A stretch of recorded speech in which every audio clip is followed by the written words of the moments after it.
You're listening to Rhythms of Grace, a podcast of Grace Fellowship Church in McClenny, Florida, with pastors Nathaniel Simmons and Joel Griffiths. You can find out more about Grace Fellowship Church at www.gfcbaker.org.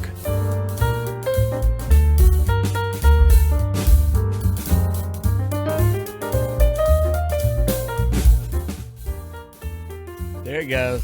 There it is. Tell me about that picture. I go ahead and break that out.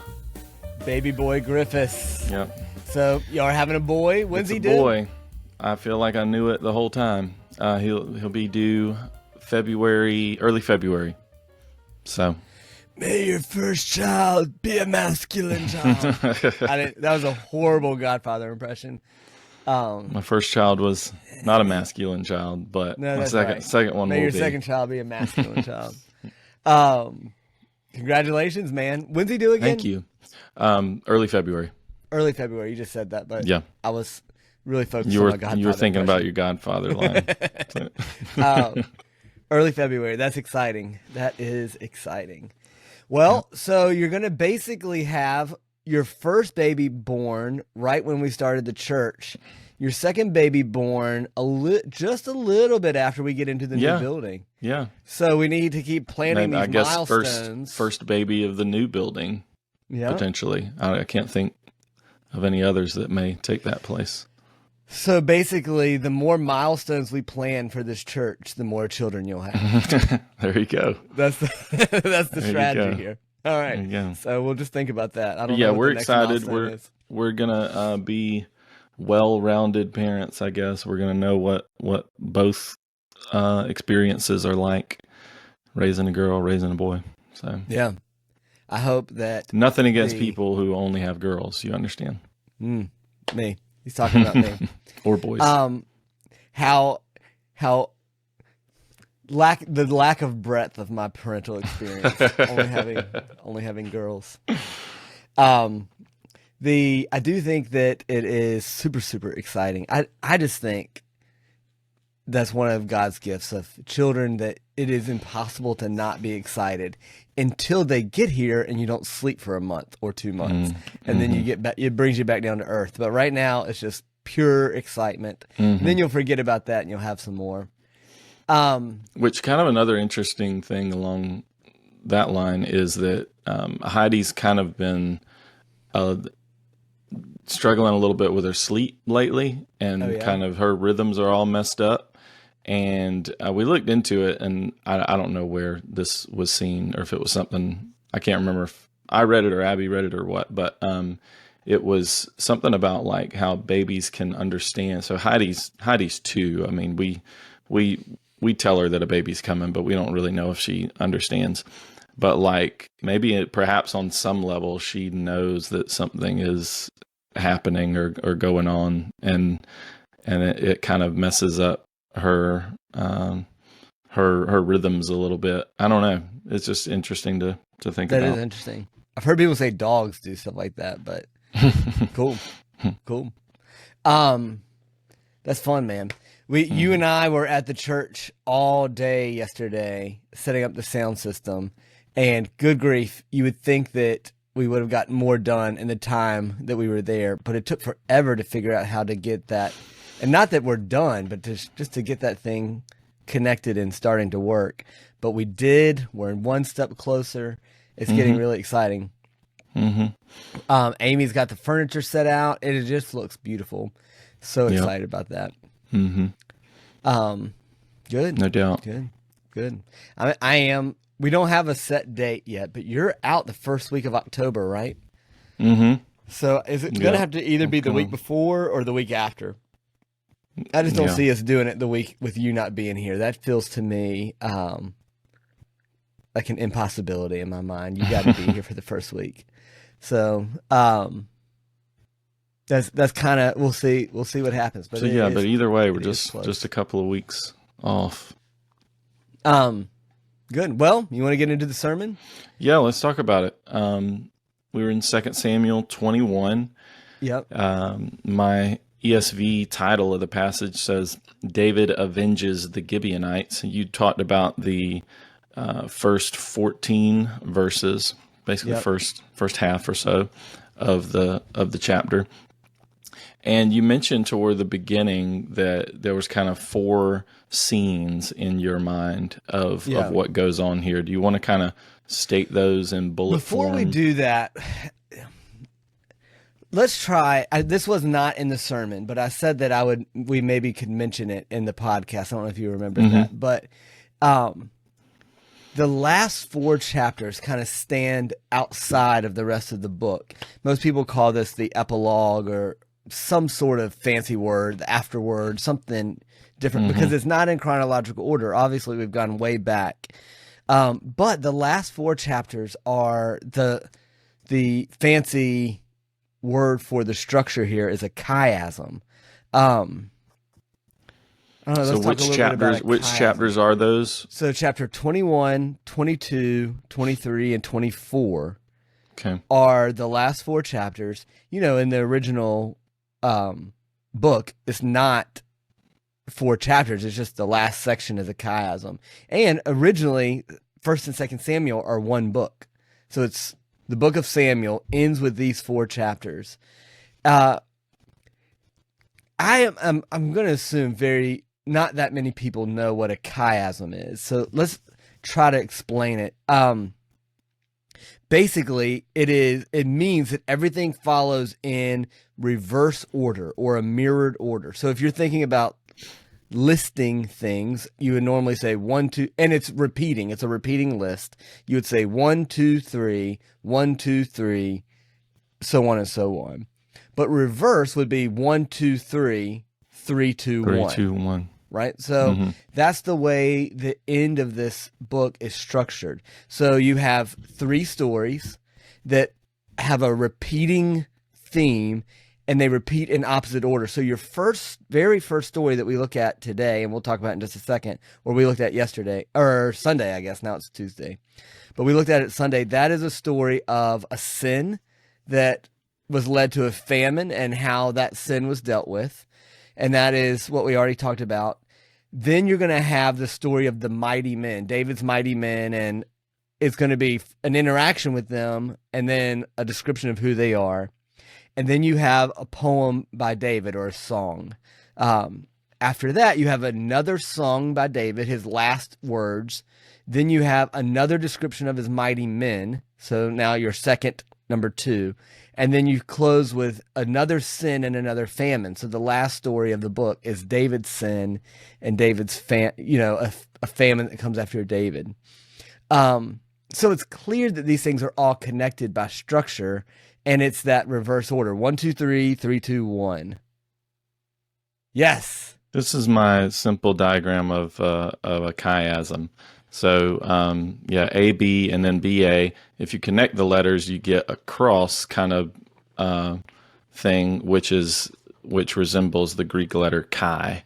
So that's right. I believe that's why it's called a chiasm. The Greek letter chi looks like an X. Yep. It's almost the exact same shape as the English letter X, but smart people like to use Greek names instead of an Xism, we call it. No, that's Xism right. sounds too close to exorcism, and it's not that. It's but it is. It just means it follows the shape of an X, A, B, B, A, or 1, 2, 3, 3, 2, 1.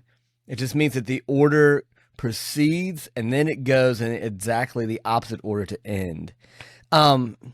Any thoughts about what you should get out of that kind of stuff when you see structures like that? No, not right off. It's like, what's the point? Why even talk about things like that?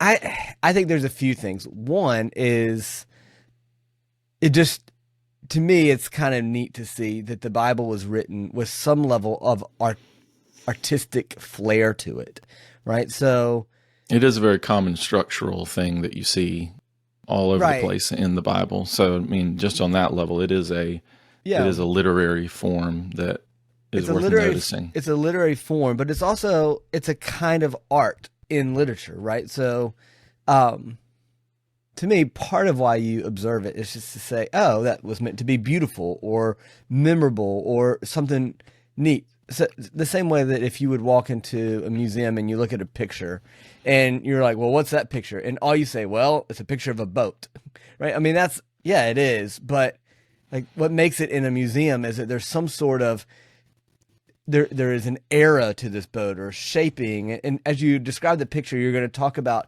the art that was done to make the boat special. And I think that it's the same way, like we're getting ready to go in that building and you could be in just a rectangle room and that would be enough for us to meet in. But Amy's gone to a lot of work to put a cross in the window boxes and the colors to go together, because there's something about art that gives it a level of beauty and interest and even a level of sacredness to it, to say that this is something special. And I think on a minimal level, you observe structure because you say, well, there's an intentionality and a beauty to it that just deserves to be appreciated. And the chiasm, again, was narrative, poem, narrative. Was that what you said? Yeah, so no, this chiasm it's a 3-part chiasm where you have you have sin, famine. Oh, okay.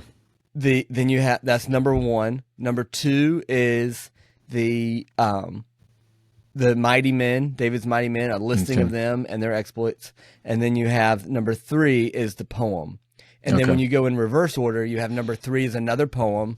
Then you have the David's mighty men will show back up. And then you have, you end with another famine caused by another sin. Gotcha. And so part of it, you observe it just to say, yeah, like this was intentional. It was beautiful. There's art there. I think it's worth knowing that there is another reason you bring up chiasm is because you expect repetition in chiasm. So part of what I'm doing when I'm interpreting things like that is if there is a 1, 2, 3, 3, 2, 1, you expect that the repetition is intentional and meant for comparison. So the fact that there is a sin followed by a famine, and then at the end you're going to have another sin followed by another famine, means part of what you're being asked to do is to not only list two sins and 2 famines, but what is similar and what is different. So it's inviting you to interpret by comparison. Same with the mighty men and that, because you know that the structure is meant to unite these stories together. Now here's something that I think is true, but this is tends to be true as opposed to it being a hard and fast rule, but it tends to be true that the main idea of the poems, like when you have a chiasm, that X pattern, the main idea or the biggest emphasis is where those things intersect, right? So the farther the ends of the X tend to be less important than the middle of the X where they cross. And so that middle part helps explain the rest of it, and it tells you this is the most important part of the X. So we're not there yet. The middle of the X won't be until David's poems, but he is going to get into the middle of the X where he says God honors the righteous. And then he says he exalts the lowly. He lifts up, he humbles the proud, he exalts the lowly, he opposes the wicked, and he raises up the righteous. And so part of this story that we're seeing now, you're going to see later, is it's all about understanding God's relationship with both righteousness and wickedness, and with humility and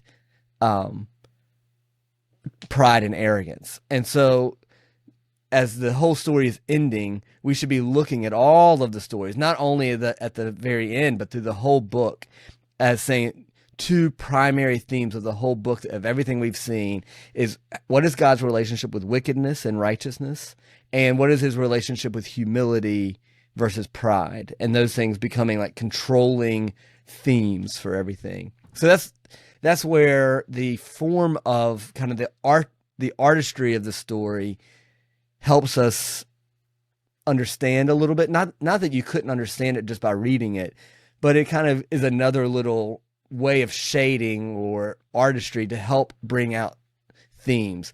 Not that those themes are otherwise invisible to us, but it helps highlight them even more boldly.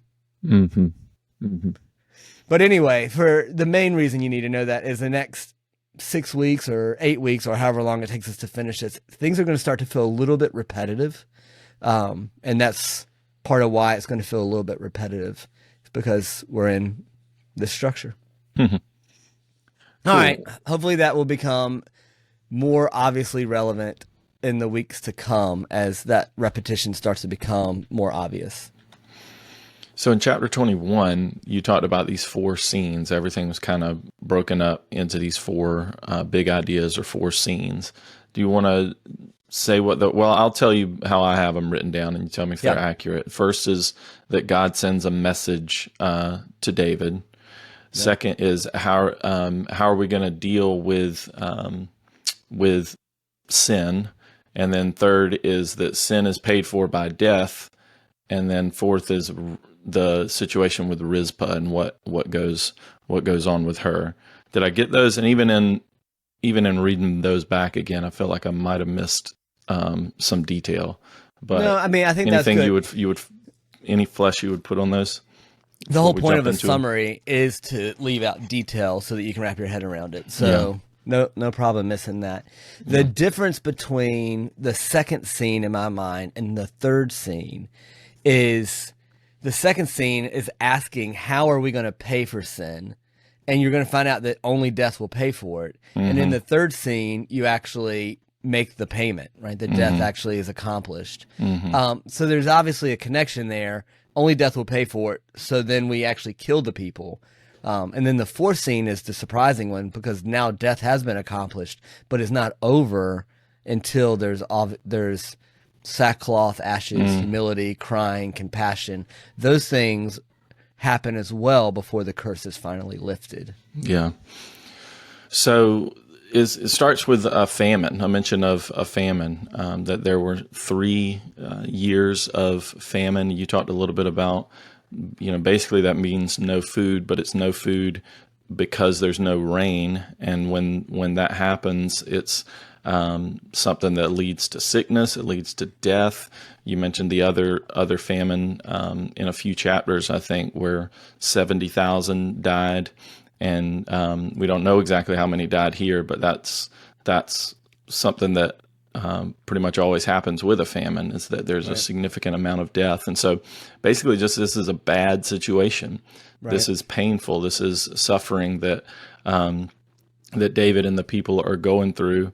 And you talked about how David's response in that is important, because right in verse 1, same verse that tells us about the famine also tells us that David sought the face of the Lord, and that David sought the Lord in that moment. David prayed, and that's a good example that David gives us there, because it's what pain and suffering does drive us to. There's, it's often been said that, when things are going smoothly in your life, when everything's great, that can be the time when it's most easy to forget about the Lord. You wouldn't think that, but, you would think it would, good times would create thankfulness in your heart, and it should. But actually there's a temptation, with good times to actually forget about the Lord. But it's when things are not going well that it sort of wakes you up, and right. It's God's way of getting our attention in a strong way that then leads us to look to Him and call out to Him. Yeah. I found it just a really interesting thing that He's calling their attention. I use the illustration of a fire alarm, right? So that the getting your attention is actually not the worst thing in the world, right? So you think, the famine is the big problem here. How are we going to get rid of the famine? Mm-hmm. And it's like, no, the famine is the alarm. Like, that's the thing that's going off to bring your mind to the real problem here. Mm-hmm. Let me ask you a question then, and we can work this out together. I had somebody after the sermon yesterday ask me a question that actually I've had a lot of people ask me over the years as a pastor. But the lady told me, I'm having these issues in my family, and they're pretty big issues. And she says, and I know I lived a hard life, especially in the 60s. She talked about how she was child of the 60s, and she said, is what is happening to me punishment from God? And I've had so many people ask me that same question. And I guess what I wanted to start with in the whole beginning of this is, do we read famines in the Bible or, in our own life? Does this passage make us think, oh, well, every time I go through some kind of famine or some kind of hardship, do I start searching my mind for old sins? What would you have said to that? Yeah, I mean, that's a tricky one in my mind, because I think on one level, and probably what I am most inclined to do in a moment like that, is just say, no, that's not what's happening to you. It's not because of sin. Right. But you've got instances like this in the Bible where God does bring hardship because of sin. And I don't know what a person has done, or what may be involved or going on in their life, or what the Lord may be leading them personally in.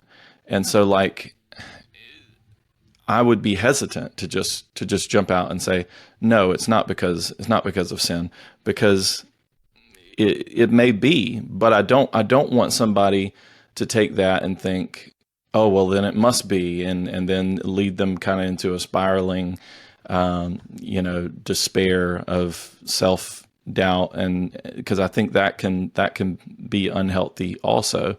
So I think what I would try to do is I would just say, listen to the Lord, be led by Him. It's not for me to say whether something is because of a specific sin in your life, but it may not be.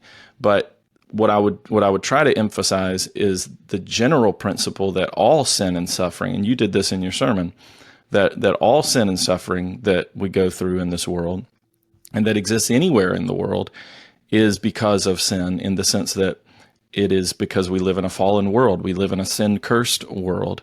And so for me, that means every time I go through hardship or pain or suffering, it's an opportunity for me to seek the face of the Lord and say, Lord, what are you showing me here? And it may not be the result of some specific sin, but there is some way that the Lord wants me to grow. Nothing that happens to me is purposeless from God's standpoint. It's all purposeful. And so it is my responsibility, I think, to ask that question and to seek the Lord on it, to say, Lord, what are you doing here in this, and how do you want me to grow? Yeah. And I totally agree. That's where I would go with it. Everything you just said is what I was trying to get across in that first point of the sermon. And exactly everything you said. I do want to point out every time that there are many things that we go through that are suffering that are not a result of this one sin that you could pinpoint, whether current sin or past sin. And so I try to give examples like Job, and like Jesus says, blessed are you when you suffer for trials of many kinds, or when you suffer for righteousness' sake, or blessed are you when you suffer for my name's sake. Well, the fact is that you can suffer for good things just as well as bad things. And so not all suffering is a result of something bad that you've done. I also don't think that I have whatever ability David had to know specifically that this sin is connected to one thing. I'm not a prophet, and I don't think prophets exist like that anymore, in my opinion. And so I'm not going to be able to point back to something you did in 1960 and be able to say, well, this is that. Right? Yeah. Now, sometimes I can, right? And I don't have to be a prophet to do it. So if you're cooking meth in your house and your house burns down, I can say, yeah, I think that your house burned down in connection with the sin of cooking meth in your house. I don't have to be a prophet to do that. But or the son of a prophet. Yeah, you don't have to be like, it doesn't take special powers to do that, right? Yeah. But if every house that burns down, right, if it's an electrical fire or whatever, I don't naturally say, well, then clearly it's related to that sin or this sin. So there would have to be something fairly obvious for me to be able to say something fairly obvious is there. That's a good point as well. Like if there is sin that needs to be addressed in somebody's life, it'll be clear to them, I believe, what that sin is. It won't be something you have to just agonize about and search for, endlessly. Right. Like, what was it that I did? Like it would be something clear in that case, I believe. And I think that's what's happening here. There's a sin that God is making clear, right? The point of the alarm going off, or, C.S. Lewis called it God's megaphone. The point of the megaphone is to take something that they had forgotten and make it clear again. And so I don't think God has the intention of you and I living in darkness about our sins. If you pray and say, God, show me my sin, whether or not he says this sin is related to this suffering or vice versa, God desires to make our sins clear to us. And I think you can trust that he will do that. At the same time, I really struggle with what you said, is that I feel in me a desire to always say the nice thing. And it seems to me that the nice thing, at least in our culture, is to say, "Oh no, it's not you. It's just the world. Don't worry about it." And it is to immediately put a Band-Aid on things or immediately give some sort of pain reliever. And I do think that the pain sometimes is meant to draw our attention to an underlying illness. And I think that if you numb the pain constantly, that sometimes it causes you to miss the underlying illness. It's not always a kindness to give pain relievers immediately. Yeah. And that's where I find myself wanting to push against this tendency to always soften everything and to say, don't despise the discipline of the Lord. Don't look at what could be his reproof in your life. That's why I went to Hebrews. His discipline or chastisement. Don't immediately think that this is purposeless or meaningless and that there could be nothing in my life worthy of this, because you may be missing a helpful megaphone, right? A helpful famine in your life, drawing your attention to your sin. It would be way better for you to deal with that sin than to walk numb to it because your pastor gave you all the pain relievers to allow you to ignore the real underlying problem. Yeah. And so those are the two things I'm trying to deal with in that passage. I think it's clear that the famine was God's mercy to God's people by allowing them to have that sin atoned for, so that because you don't want to have sin on your account for all time. Anyway, so that was kind of my first point. That's really the beginning, the first whole two verses there. Yeah, well, still in the first verse anyway, like there's a lot packed in there, because that's also where the Lord comes back and says, there is blood guilt on Saul and on his house because he put the Gibeonites to death. So the suffering happens, David seeks the Lord, and the Lord comes back and says what it's about, and it's about the blood guilt of Saul. And that's interesting. That's just an interesting point to think on as well, because like, how long has Saul been gone? And then even longer back than that, how long was it that this actually took place with the Gibeonites? I think I said once or twice that the sin, I believe, was in the 20 to 30 year range. I can't be precise about that. Yeah. I'm kind of loosely accepting that maybe it happened around the time that he killed all the priests at Nob. And that's where that 20 to 30 numbers come in. But that was I just saw a couple commentators say that, and it felt unsubstantiated to me. Like, it just felt like they just said, hey, what about this? And so I'm like, all right, whatever. I don't have a better time. But he's been dead at least 10 years at this point, maybe longer. So it has to be over 10 years. And it seems to me, given what the last few years of his life looked like, it was probably not even his final act, right? So this was sometime in the reign of Saul, and that's where the 20 to 30 year mark comes from. And it was wrong for Saul to do that because of a covenant that had been in place for even longer before that, right? That's right. So on one hand, Saul's been told to kill out entire people. Like, he was supposed to wipe out the Ammonites, and like there were people that he was supposed to destroy. And remember when Samuel comes to Saul and he's like, "What's the sound of these sheep bleating I hear?" You were supposed to put all of the people and all of their livestock to death. Yeah. So like there's times when Saul's supposed to kill people. And so like the genocide, the killing of people is where I'm sure most of us are like, yeah, Saul should have never killed anybody. But there were times that he was supposed to kill people, not this time. That aside, the issue that it seems to me that God is really coming at is y'all broke a covenant here. Which I think, again, is such a surprising thing. The sin of covenant breaking seems to even trump the sin of murder in this case, right? Taking the Lord's name in vain is covenant breaking. You said, I swear to God that I will not do this, and then you did it. And God said, well, you invoked my wrath when you made this promise. Now, that promise, I think I discussed it in the sermon. The sermon is almost a blur to me in my mind for some reason. I got down. It was a whole 2 days ago. Yeah, and I got down out of the pulpit, not sure how clear I was.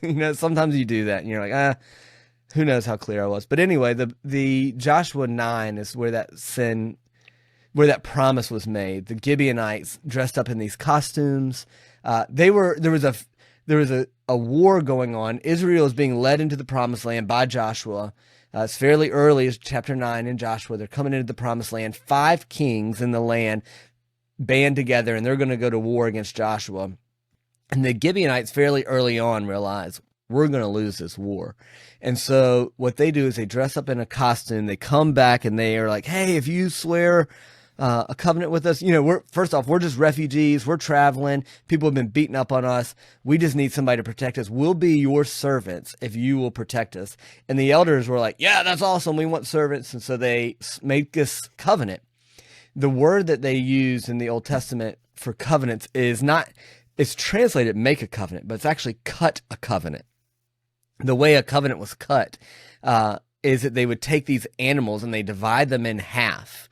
And it was a symbol of the covenant, or a sign of the covenant, that says, if we break this covenant, may we be ripped in half as these animals have. May God's justice and judgment fall on us, and may he destroy us. And so that's what they do with these people in Joshua 9.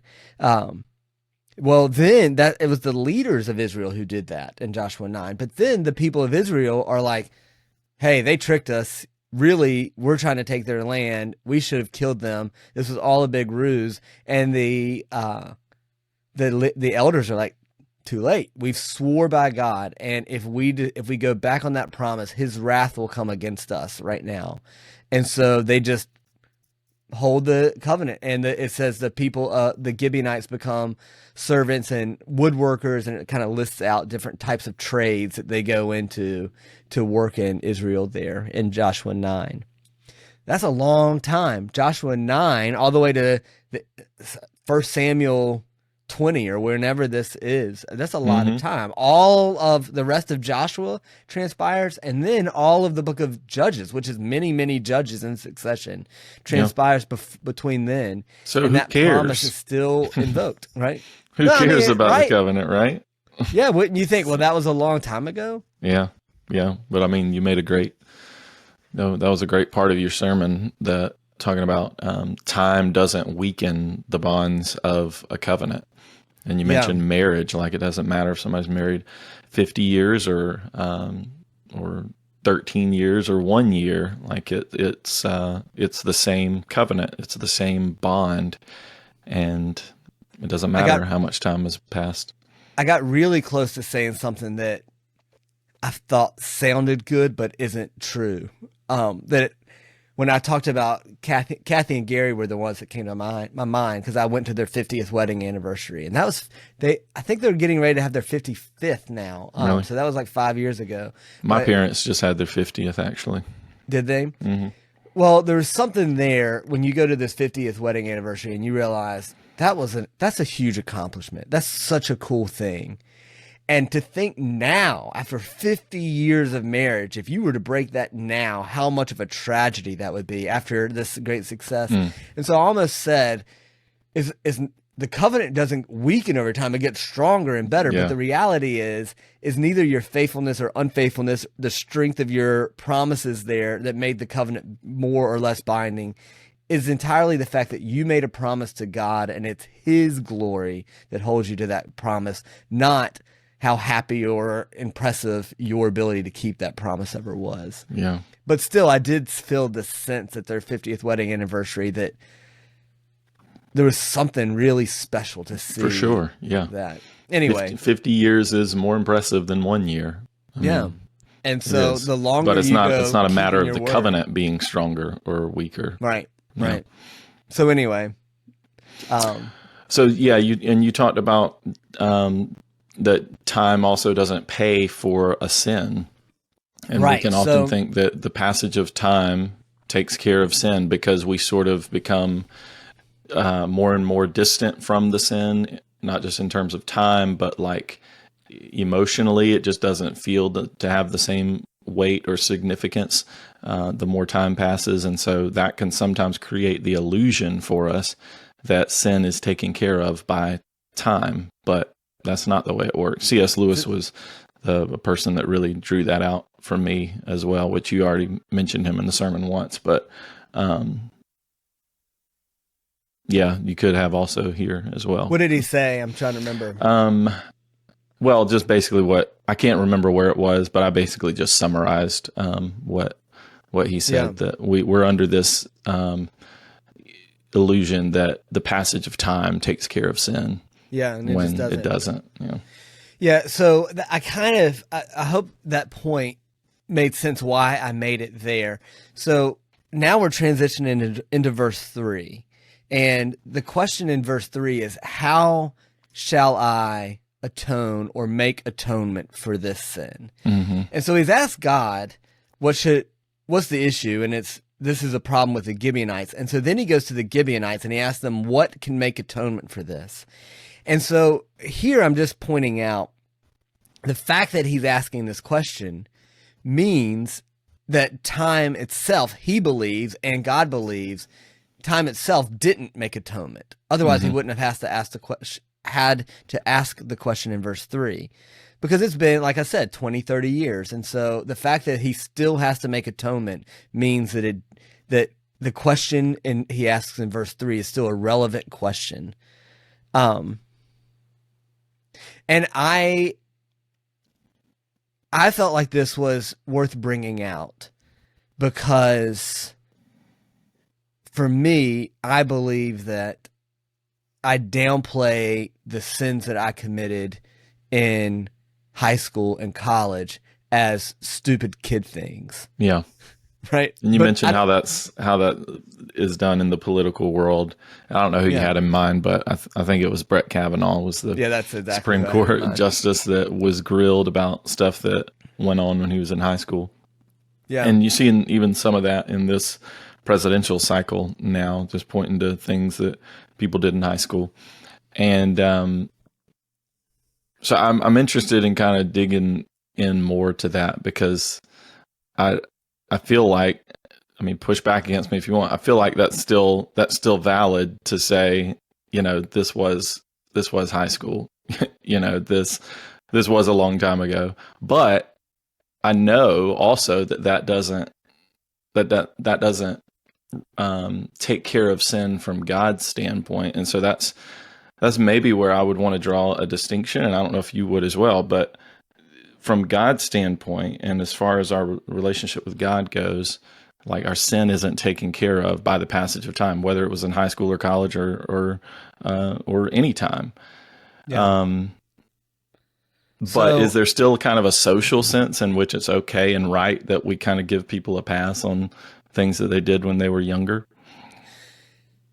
Yes and no. So the reality is that you and I change as we get older, right? And so I would have been, somebody may argue that I'm not qualified to be a pastor today, right? I think some people have said that. But I certainly was unqualified to be a pastor when I was 8, right? I didn't know the Bible very well. My faith was not very strong. There's been a growth and development of me over time that has qualified me for the job of pastor. I'm different than I was then. And so I think when you're talking about Brett Kavanaugh and what he did, or anybody else, to say that when you disqualify somebody for something they did a long time ago, the question of whether or not they're qualified for this job, that's just a different question. Now, the question of justice, though, is different, right? So if an evil is done to a person and you have to make right on that evil, right? If I steal $1,000 from you and I have to make right on that $1,000, it doesn't matter how long time passes.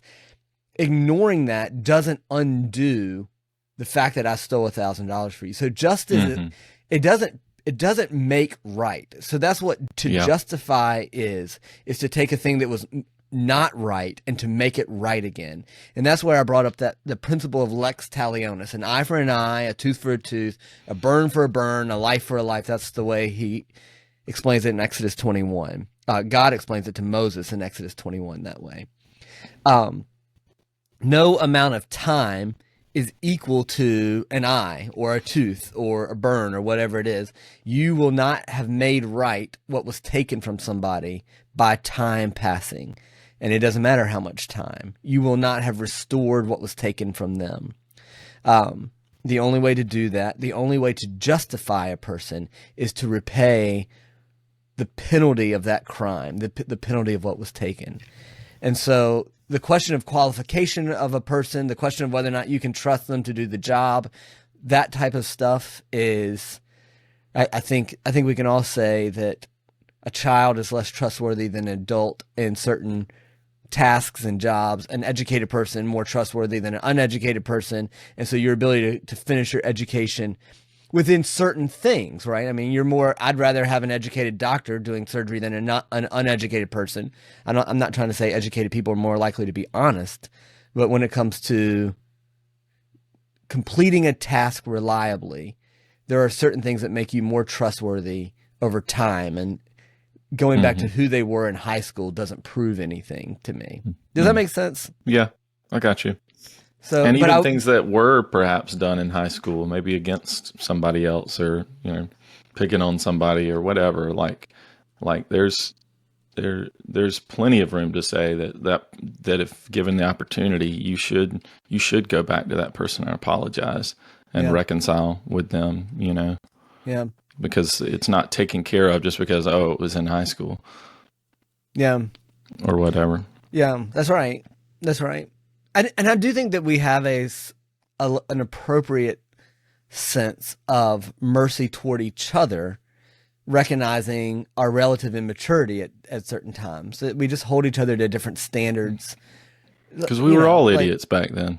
Yeah, well, and the same with my kids. Like, June doesn't always eat what is put in front of her without saying, I don't like this food. And that's actually really rude, June. Like, an adult doesn't go to somebody's house and sit down for a meal and say out loud, I don't like that food. I mean, that would be insanely rude to do. And we're training June to say, that's not appropriate. But I also think that any normal adult would look at June saying that and be less offended than if I said that, because there's just a different level of expectation, right? Yeah. And so I think that it's an appropriate thing for us to hold people accountable based on what we know as their age and abilities and awareness of social constructs and things like that. Right. Yeah. Well, that's hopefully good. There's actually another issue to kind of dig into on this point. I don't know how much time you want to spend on it, but you actually made reference to it in the sermon that we might go into it further in the podcast. But the whole issue of the father being put to death for the son's sin, or the son for the father's sin. Yeah. And that you mentioned the Deuteronomy 24 law, and what how does that work? Like, is the Bible okay with a son being put to death for the father's sin, or is it not? Yeah. So after the time thing, David has this conversation with the Gibeonites, and they say, actually, it's not a money thing either, right? So you can't pay this off. The only payment that is sufficient for the murder of our people is the death of the murderer. Right. And so they're saying that's life eye for eye, tooth for tooth, life for life. And I went into that whole thing about the 1,000 push-ups, and I hope people can follow that. But the wages of sin is death. One of the things I skipped is, why is the wages of all sin death? Right? And so for them, life for life is the right thing to repay the Gibeonites. But for us, every sin against God, the wages of sin is death. Maybe we'll skip that too, because we're already at 40 some minutes here. But essentially, the wages of a sin are a product of both what you do to a person and the dignity of the person that it's done to, right? So if you punch your brother, you'll get in trouble. But if you punched your mom, right, it would be a different kind of penalty. If you punched a police officer, it would be a different kind of penalty. If you punched the president of the United States or the Queen of England, it would be a different kind of penalty, because there's an escalation of the amount of respect owed to the person that you're punching. And so the principle there is that an eye for an eye, a tooth for a tooth is when people of equal dignity are working against each other. But as that sin gets directed toward God, all sin against God is worthy of death. And that's why taking the Lord's name in vain is actually even worse in this passage than the murder of the Gibeonites. Because, the murder of the Gibeonites would have been worthy of death, but you blasphemed God when you made a promise by him and didn't fulfill it. And that's even crazier, because do you know who God is and how holy he is? So that's why that sin is more drastic than genocide, because God is more holy than the Gibeonites. Anyway, so that said, that was the whole why is death needed here? And then that brought us into the question, like, okay, I get it. Saul should have died for this sin because Saul committed that sin, right? But the objection that people have is, if we had hung up Saul from a tree, everybody would have been fine with it. Saul committed the sin, and he deserves to pay the penalty of his sin. The issue is that it's not Saul that's dying, it's Saul's sons that are dying, 7 of Saul's sons. And the text doesn't say that Saul's sons killed the Gibeonites. It says that Saul did. It does say Saul and his household in some way, but it just seems that Saul was the primary actor. And that's where we brought up Deuteronomy 24:16. It says, fathers shall not be put to death because of their children, nor shall children be put to death because of their fathers. Each one shall be put to death for his own sin.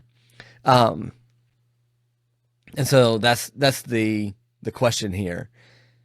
And my argument, I by that point in the sermon, we were getting pretty late. So I summarized it, but I agreed completely with Dale Ralph Davis. And I'll read to you what he said. It says, that law, referring to the Deuteronomy, when regulated individual criminal cases. Here, the situation is much broader. Saul did not trample on the Gibeonite covenant merely as an individual. He was king of Israel. In his office as king, his deeds had an official character. As king, the people were represented in him. Therefore, his offense had a representational as opposed to an individual character, and to that extent involved Israel in the guilt. So when Saul killed the Gibeonites, it wasn't that Saul violated simply the covenant that Saul himself never took, right? The elders of Israel took a covenant with the Gibeonites that represented all of Israel, and even though Saul hadn't even been born yet, Saul was under that covenant. He was part of that covenant. So he was represented by them in the same way that now that he's the king, he's acting as the representative. And so to that extent, Saul's sin involved Israel in the guilt. The offense itself was national as opposed to individual, for the covenant with Gibeon was swore by Israel's leaders on behalf of the whole people. Should the covenant be broken, all Israel would be liable for it, even if only one man, Saul, was the primary instigator. So, in other words, Saul was acting as representative of Israel, and he made all of Israel guilty as the representative head of Israel, and therefore the justice must be paid by all of Israel, or at least by a representative of all of Israel. Yeah. Yeah. So that's the logic that I find compelling. I think is legitimate. And that does give perspective to it, because Saul's not just acting as an individual. He is acting as king over a nation that he represents. And just like today, when the president, decides to go to war, he's acting on behalf of the whole nation, and that will mean, unfortunately, death for other people who are not him, because he represents the nation as a whole, and so we as a whole nation go to war. That's right. And in all honesty, I can't even say, let's say, for what it's worth, I did not vote for Joe Biden. What if tomorrow, and Joe Biden's not going to be president for much longer, what if tomorrow Joe Biden declares war against somebody? The reality is, as an American citizen, I'm at war. I can't say he doesn't represent me. I can't say, I can't say any of that. I'm part of that because I am an American, right? And so in the same way, I think of what you're saying is people later on can't just say, well, I didn't really like Saul, or I didn't vote for him. None of that kind of stuff is there. The whole of Israel is bound by this covenant. And I kind of get there in a second, but the whole of Israel is bound by this covenant, this old covenant, and therefore the breaking of it by its representational head has made all Israel guilty of what the head has done. And that kind of began to tie us into why we read Romans 5, the Adam and Jesus as these two opposite representational heads. Yep. And I love that. I love that verse. I love that principle that's expressed so clearly in that through Adam, through one man, sin came into the world. So through one man, will lead to righteousness and salvation for many. And I was paraphrasing it there. That's not word for word, but the principle that I love there is because it helps us see. Oftentimes we think, okay, why am I punished for Adam and Eve's sin? And I think, did you maybe text me about this, or did we have a discussion about it somewhere? About I'm just vaguely remembering you asking a question about Adam and Adam's sin and how it's applied to us. Maybe I dreamed it, but that people often object to that the sin of Adam and Eve would be credited as ours, but it's via that same principle that the righteousness and the perfection of Jesus, the Son of God, is credited as ours. And so you kind of need to be careful a little bit in how much you object to that principle when it comes to Adam, because it's through that same principle that you get salvation through Jesus as your representative. That's why you need to be in him. That's why it's so important. I do think Romans 5 says that there is a both and in both cases. And what I mean by that is that I am guilty of Adam's sin because I am part of the kingdom of Adam, right? So the same way that Joe Biden can declare war and all of America's at war, I'm an American. And I think that and it may not have even been clear when I said it, but I think I said something to the effect of my quote of Isaiah chapter 4. Woe is me, for I'm a man of unclean lips, and I'm of a people of unclean lips. To be in Adam is to be a people of unclean lips. But the reality is also that I'm not unlike Adam. I'm also a man of unclean lips. So that being in Adam not only means that I'm part of a kingdom at war with God, but that I've participated in that kingdom by myself following the pattern of my father. But once I become in Christ, his righteousness is credited to me. And so I'm fully righteous based on his righteousness. But he also goes on to say that I'm being made into his image. So in the way that I followed into the image of my father, Adam, being in Christ means that now I'm being recreated into the image of my new father, or our new representative head, Jesus. So that's why we expect a growing amount of fruit of righteousness and new life being evident in anyone who follows Christ. The same way we expect sin to be evident in anyone who stays in Adam, right? You are like your father. You will wear his clothes. Yeah. Yeah. And Adam and Eve did represent us because we all have our own sin as well. So we just have no basis upon which to complain of justice on that front. Right. That's right. So what happens then? Some of Saul's sons are put to death. Yep. So now we've basically established what does it take to atone for this sin, and it's going to take death. And now it's up to David to pick the 7 sons, right? So they said it's not. This is another cool, man, this is really a short passage, but there's so many cool things. It is not up to them to go do justice. They don't have, the Gibeonites said, we don't have the right just to go kill them and make justice happen on our terms, right? This isn't the Hatfields and the Coys or McCoys or whatever it is. This is, the king has to establish justice. And so the king has to go pick 7 sons. And the very interesting thing is in verse 7, it says, well, I'll tell you who he doesn't pick. He doesn't pick Mephibosheth. And I made this. But then he does. Yeah, there's 2 Mephibosheths, right? Yeah. So interesting. Different guys. I don't know if you mentioned that, but. I don't know if I did. There's a Mephibosheth son of Jonathan and a Mephibosheth the son of Rizpah. Yeah. So, but the Mephibosheth son of Jonathan, he does not pick. Right. And I made a little passing point. I hope that it was fun for people as it was for me, that now this old covenant that everybody stands broken, you're all broken and you're all going to be judged for that, or you deserve to be killed for that. This one guy, Mephibosheth, he's spared because there's a new covenant with the king that he's under. And I see it, I just see in this a picture of old and new covenant stuff. And I just feel like Paul could have just as easily used it. I don't know that he uses this as an example in the New Testament, but he could have, because the Old Testament is just filled with little pictures like this.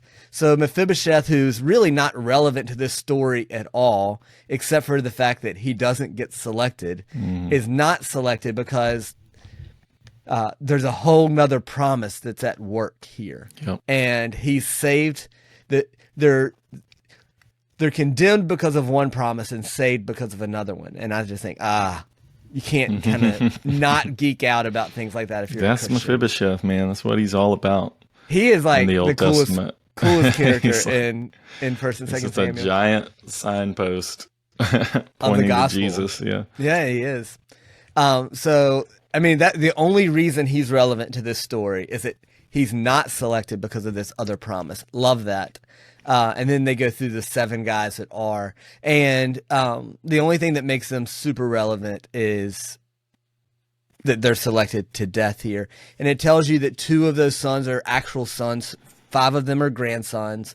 2 to Rizpah, 5 to Merib. And I mentioned that they had some backstories, Rizpah and Merib, but they're actually not relevant to this story. I just brought it up. And something I'd said in my notes and then I skipped is, all of this is a picture that God's painting. So there is this metaphoric sense or analogous sense that's happening that's pointing to Jesus, but it's also real history. These guys are being married to real women who have real stories. They're real guys who have real stories. And I just think it's really a neat thing to remember that there is kind of morals for us to learn like you might in a fairy tale, but it's not a fairy tale, right? This is real life things going on to real life people that we can find other parts of their story and historical significance in other places. But anyway, I skipped that in the sermon. So he picks them, kills them, hangs them up in front of God. The Gibeonites say, we're going to hang him in front of God and everybody, basically. Because the point of this is to say that the curse of God is falling upon them. And so I try to draw our attention to a couple different passages there. One in Deuteronomy, anyone who's hanged upon a tree, he's cursed for that. And then also, I mentioned in Numbers 25 where, there is, I didn't use the word whoring because we're there with kids, but the men are whoring themselves after women, the women of Moab. And so, God says, take all the chiefs out and hang them in the sun before the Lord, and the burning sun on their flesh becomes a picture of the wrath of God that will burn them away into everlasting death. And it's a symbol of the judgment of God upon them as they're hung in the sun before the Lord. And that's the picture that's being displayed as they hang these 7 sons out in the sun on trees before the Lord. And again, good grief, start geeking out. Why is Jesus crucified? Why is the Bible says that at the right time, at the appointed moment, God selects Jesus to send him into this world to die for our sins. Why was that the right time? At least one part of that could be that crucifixion was the standard means of execution at the day of Christ, so that the Romans would hang Jesus on a tree before the Lord, so that the wrath of God would burn upon him as he hung on the tree. Yeah. It's just like, I just feel like, how can you not read the Old Testament and see Jesus in this? Yeah. It's an amazing, amazing story. And it's not, I mean, gruesome at the same time. No, for sure. And the tree imagery is sometimes confusing to people because they're like, Jesus wasn't hung on a tree. But that's not the point, right? Oh, well, not a planted tree, right? Yeah. I mean, but these guys could have been hung on a planted tree, or they could have, some guys think they might have been impaled on spears and had their bodies hanging from spears, but it's just hung on wood, some sort of pole is in the ground. But crucifixion in the way of Jesus' time is shameful. Well, and this was meant to be shameful. Yeah. But it was, it might not have been done exactly in the same way as far as the breaking of the legs and putting your arms out on the cross and that type of stuff. But it was still the same image of hung out before the Lord for his wrath to burn on them. Yeah. And I think that the crucifixion of Christ, though done by Roman means, is drawing on the imagery of these men being hung on some sort of wooden post for the purpose of God's wrath burning on them. Yeah. Yeah. And I mean, I always think about how different these kinds of things are than the culture that we live in today, where these things are not done. And it's always kind of such a stark difference to think about. But like, I'm sure these things were effective signs. They were effective symbols to people. Like, this is what your crime will lead to. Yeah. And, it's just worth remembering that we're not the only people that God has dealt with on this planet. And, we shouldn't look at our culture and the way we do things today as,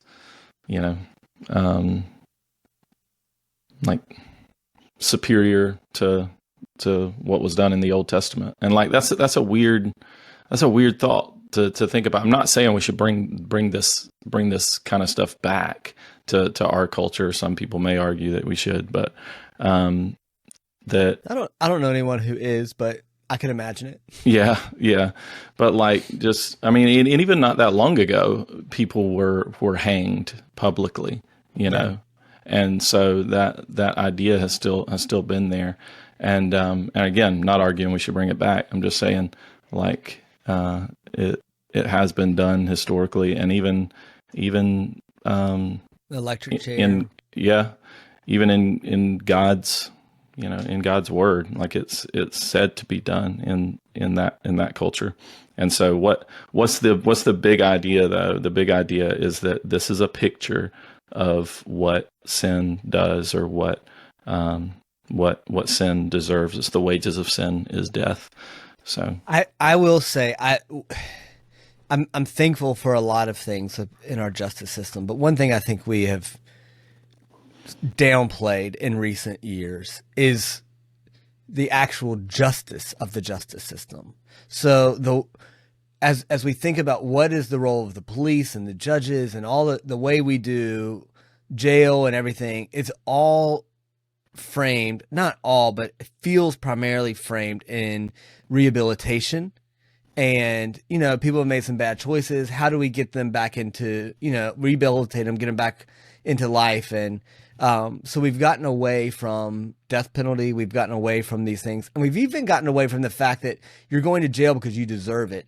You're going to jail because we think that if we get you off the streets and get you into a class setting in the jail, we can get you a career and you can go back and be a productive citizen again.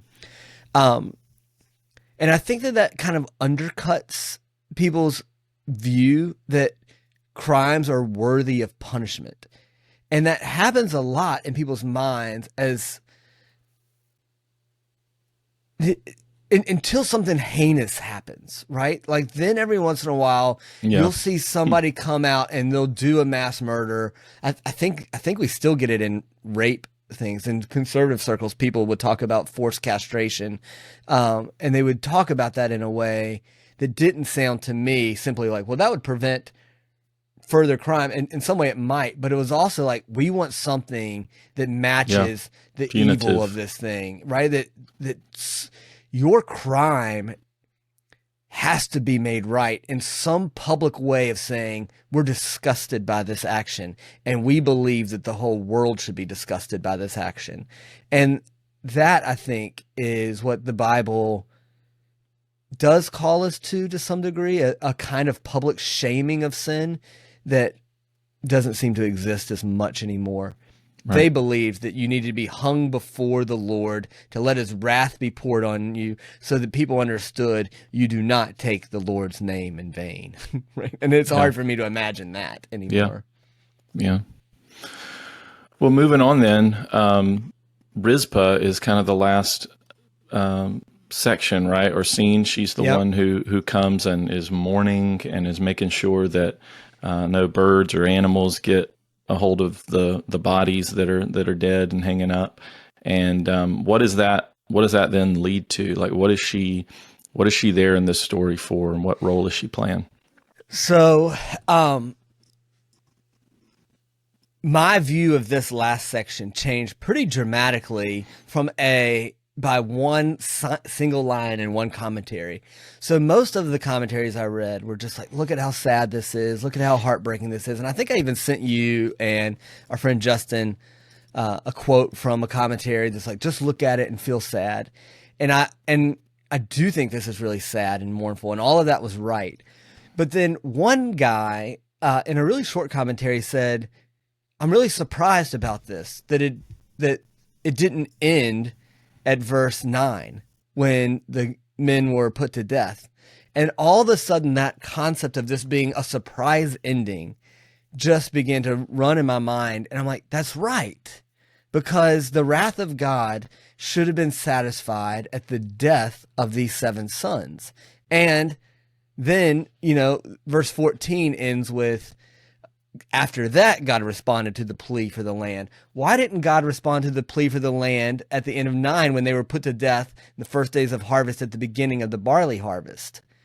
Right? And so that began for me to let my mind begin saying, what happens with Rizpah's mercy, and then actually her brokenheartedness, her sadness, her lowliness, if you will, and the compassion of David?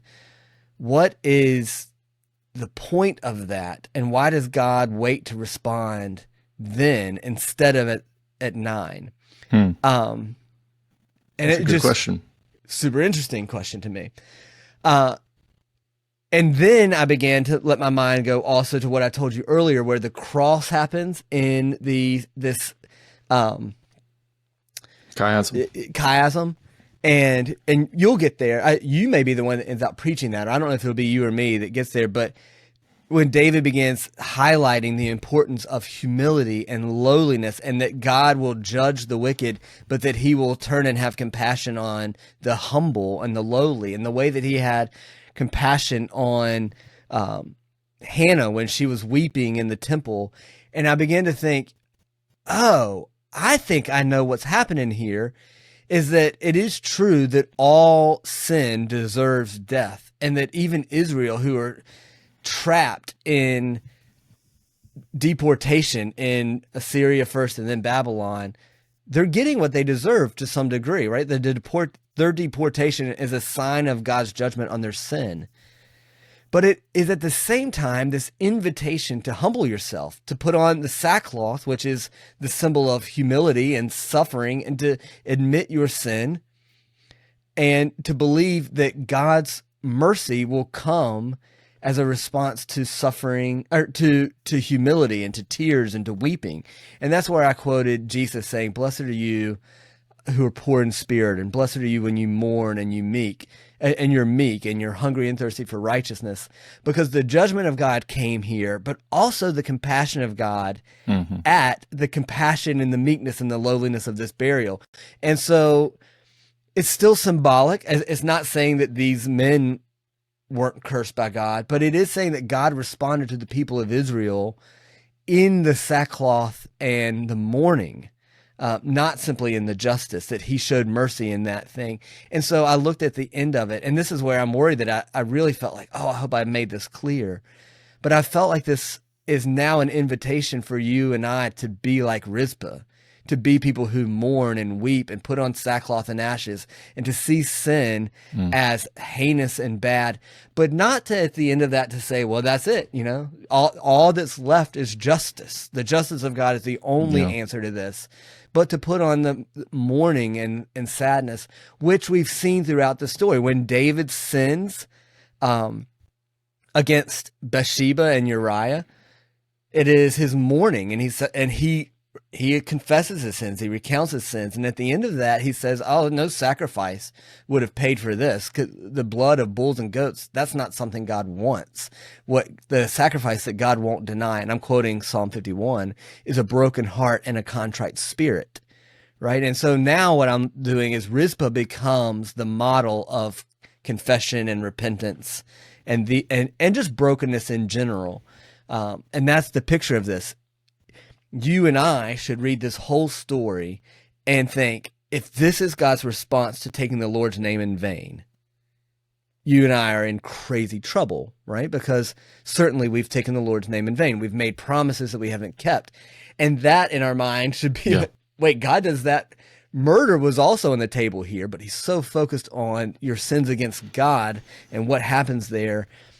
And there should be a level of fear and a level of recognition that all of Israel should suffer this way for these crimes.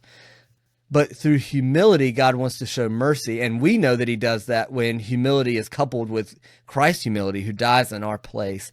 And then humility leads us to confess our sins, accept his sacrifice, respond to him as Lord. And then his mercy comes in and the rains fall again. Yeah. And I just saw that as like just straight gospel presentation. Right. Yeah. It's just so cool. The justice and compassion of God. You see both of those at the cross. This passage to me was, it took me a while of reading through it and thinking what's going on. And I talked to Kathy Barber a little bit after church, and she said that she had read the passage before coming to church, tried to think about it, and, you know, where would she go with it? Which is good to do, by the way. I'll throw that out there, especially these stories that have lots of names that it's easy to trip up on and get confused, and just narrative details. Like, it can be hard to just hear it all in one go during the sermon. Like, it really helps a lot to do some just kind of slow reading and reflection beforehand. I don't know if there is, if you want, I saw Chaz Rowland, that's the pastor of Glen Baptist, said, if you want to get more out of church on Sunday mornings, here's the things to do. And I can't remember, he had a 10-point list. But I do, if I remember right, one of those was read the passage the week before, right? Like read it. If you know what's coming, prepare yourself by letting yourself kind of soak in that passage. And hopefully some of what's being said will be reinforcing things that are already in your mind. Hopefully some of what is said, some weeks you'll be like, that was hard. I didn't understand that. And clarity to things you don't understand will come out. And then reinforcement of things that you did understand will come out. But the fact that it's not completely new to you should hopefully for sure help. But anyway, talking about Kathy. She was saying, and my experience was the same as hers, is the thing that I fixated on first is the death of these 7 sons and like what in the world, and then watching Rizpah and how brokenhearted she is. It was sort of the misery of this that was front and center for me. And I don't think that I kind of had framed it around the sin and how this is how shall I make atonement in verse 3 later, as I kind of sat on it, became an explaining verse to me. Wait, this is all about making atonement for that sin. But early on, just the shocking nature of strapping them to hanging them to some sort of pole out in the middle of the field in a mountain, on the side of a mountain, so that they could burn before the Lord in the sun, and then birds eat their flesh. All of this is so powerful and gross that it just sits heavy on your mind. But anyway, that was my mind too. But as I began to think more about verse 3 and let that control the story for me, I began to see the gospel in it more clearly. And then it became, oh, this is Jesus. This whole passage is Jesus, right? And in multiple ways, he's the sons of Saul who die in the place of, in the place of all of Israel. But he's also the David character that if you become Mephibosheth and you have a covenant with David, then you're exempted from the law that would put all of Israel to death. And so like Jesus is here in so many places. And then we become like Rizpah. He is also the God who sees the mourning of a person like Rizpah at the very end, and then he's moved to compassion. He responds to the plea of the land when he sees the tears of his people. And now I'm like, oh, God's through Jesus is in every part of this story, and it's just really fun, I think. That's right. That's good. Easy passage to sort of geek out. One of the shortest we've read in a while, and I felt like maybe one of our longest podcasts because there was so much to unpack. Yeah. And we didn't even mention the fact that Barzillai showed up again. That was too small of a point to talk about. Yeah. There was a lot there. But yeah, you never know based on the length of a passage how much you're going to end up getting out of it. So yeah, that's the richness of the word. Next week, I don't know where we'll go, but we've got 15 through the end of the chapter. You can be sure that we will finish out chapter 21, and we won't start the Song of Deliverance. Joel, if I remember right, you're starting the Song of Deliverance in 22 and 2 weeks from there. And I'll tell you that that's a crazy long psalm. And so I expect that you will not conquer that entire thing in 1 week. If you prove me wrong, good for it, go for it. But we can feel free to break that up into multiple sections. Yeah. All right, man. Thanks. Enjoyed I hope it. That's fun for people. Good I hope talk. If anything lacked clarity, I hope it's more clear now. And enjoy talking about it at small group and with your family. Absolutely. See you guys. See you at church.